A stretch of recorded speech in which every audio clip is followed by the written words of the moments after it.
The greatest people are self-managing. They don't need to be managed.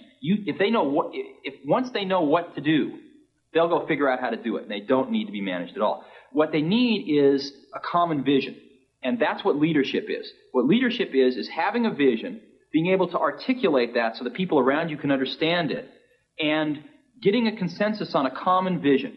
We wanted people that were insanely great at what they did, but we're not necessarily those seasoned professionals, but who had at the tips of their fingers and in their passion the latest understanding of where technology was and what we could do with that technology, and who wanted to bring that to lots of people. So the neatest thing that happens is when you get a core group of 10 great people, it becomes self-policing as to who they let into that group.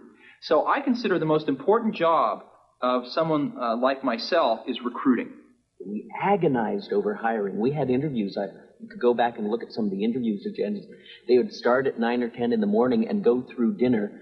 A new interviewee would talk to everybody in the building at least once and maybe a couple times, and then come back for another round of interviews, and then we'd all get together and talk about it. And then before they could fill out an application. No, they never filled out. The most critical part of the interview, at least to my mind, was when we finally decided we liked them enough to show them the Macintosh prototype, and then we sat them down in front of it, and if they just kind of were bored or said, this is a nice computer, we didn't want it. We wanted their eyes to light up and them to get really excited, and then we knew they were one of us. And everybody just wanted to work, not because it was work that had to be done, but it was because something that we really believed in, that was just going to really make a difference.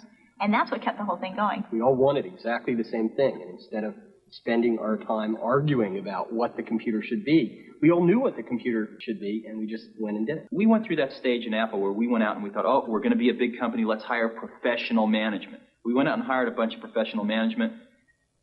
It didn't work at all. Most of them were bozos. They knew how to manage, but they didn't know how to do anything. And so if you're a great person, why do you want to work for somebody you can't learn anything from?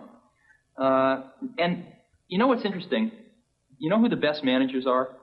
They're the great individual contributors who never, ever want to be a manager, but decide they have to be a manager because no one else is going to be able to do as good a job as them.